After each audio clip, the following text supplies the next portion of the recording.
next I'm going to spend a little time here trying to explain to you the concept of a function. I tried to do that earlier, and it looks like the file got a little bit too big for me to load it, so I'm going to try to reduce the size and load this file. Right? Remember, what is a function?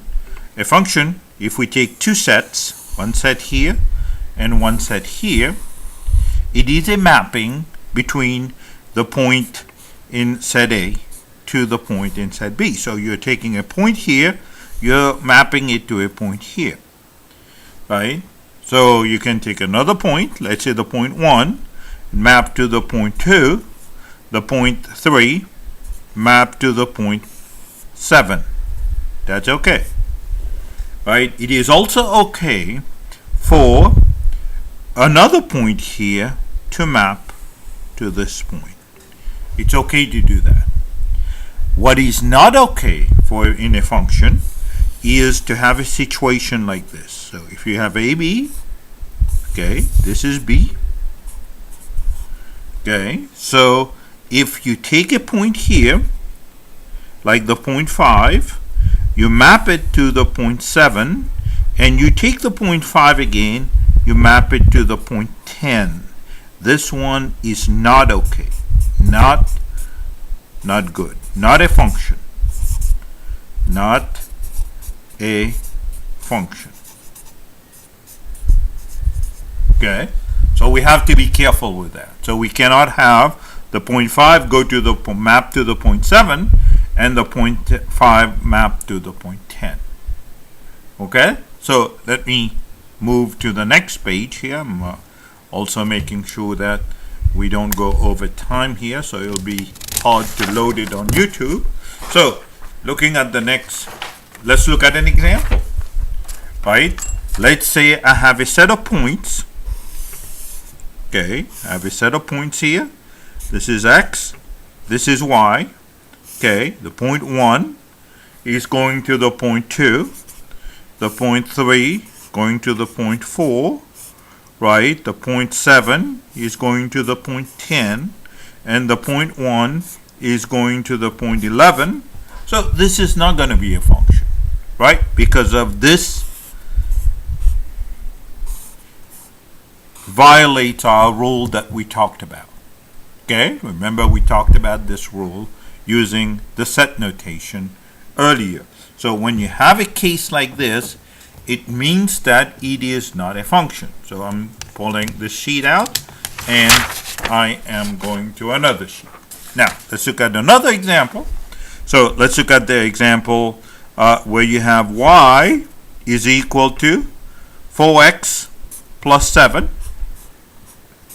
Right? So we're going to plot some points here. So we're going to draw a little table. That's the best way to do this. So here we're going to have x. Here we're going to have y. Okay. So we can rewrite this as, this is y. We can rewrite this as f of x is equal to 4x plus 7. Okay. So the way we read this is f of x is equal to 4 times x plus 7. So think of it this way. Think of f of something, we don't know what that something is equal to 4 times that something plus 7. Okay? So, in other words, if we put 1 for x here, f of 1, so if we look at f of 1, that would be 4 times that something, which is 1, plus 7. In our case, 1 is going to give us 11. 4 times 1 is 4 plus 7 gives us 11. Okay? F of 2, down here, right, is equal to, you can't see that. Let's see how I can move it for you to see it. Here we go. So f of 2 is equal to, right, remember now what we're going to do, we're going to replace, put a 2 in here and a 2 in here.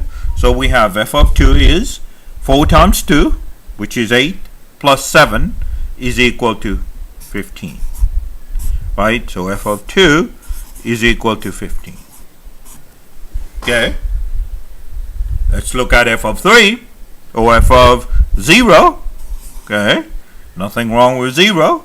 So what we're going to do, drop in the 0 for x. So 0 here, 0 here, right?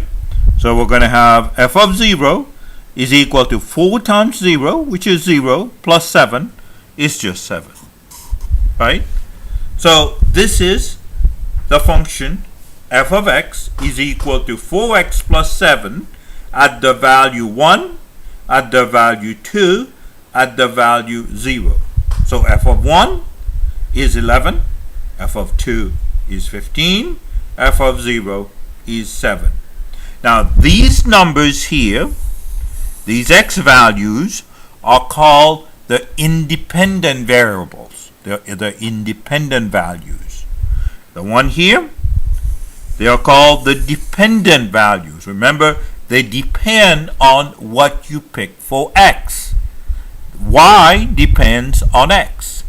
F of x depends on x. So in our example, f of x is the independent, I'm saying this backwards. F of x is the dependent variable, and it depends on the value that you pick for x. Okay? So I have a couple of minutes here before I get the video too long, so I can load it. I'll make a second video in a second. So let's look at another example. So let's say f, let me use g this time. You can call a function any way you want to. G of a is equal to a squared plus 2. So remember what we are saying, g of something, remember that something here, is equal to that something to the squared plus 2. So the first thing we're going to do is, what is g of 1? G of 1, right? G of 1 is equal to 1 to the squared plus 2, right? You're dropping it 1 here, 1 here. So you have 3. Okay? So what is g of x? There's nothing wrong with plugging in x. So all we have to do is put x here, x here. We have x squared plus 2. Okay? How about g of b squared? G of b squared. We repeat the same principle. So the principle doesn't change. G of b squared is, remember, quantity squared here, that's a squared, so we're going to put b squared in here, plus 2. Okay? Remember, that's where the a was. So b squared to the squared is b to the 4th plus 2. Okay? Another example. Okay? Another example. So this time we're going to use h of x is equal to x squared plus 6x plus 2.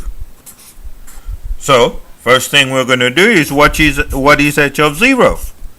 Okay?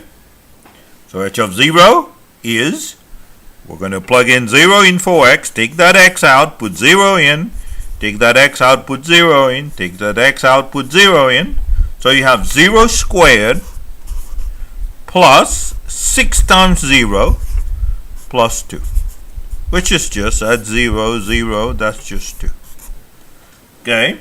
H of 1 is equal to, we do the same thing, 1 here, 1 here, 1 here, right? H of 1 is 1 to the squared is 1, plus 6 times 1 is 6 plus 2.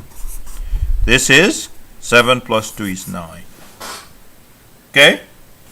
The point that you are plugging in, the 0, the 1, we can try also h of 2, right, is equal to 2 to the squared plus 6 times 2 plus 2. Okay, 2 to the squared is 4. 6 times 2 is 12 plus 2 is equal to 14 plus 4 is 18. Okay, the point 0, 1, and 2, that is called the domain. Okay, the numbers that you pick for x, that's called the domain. The 2, the 9, and the 18 is called the range.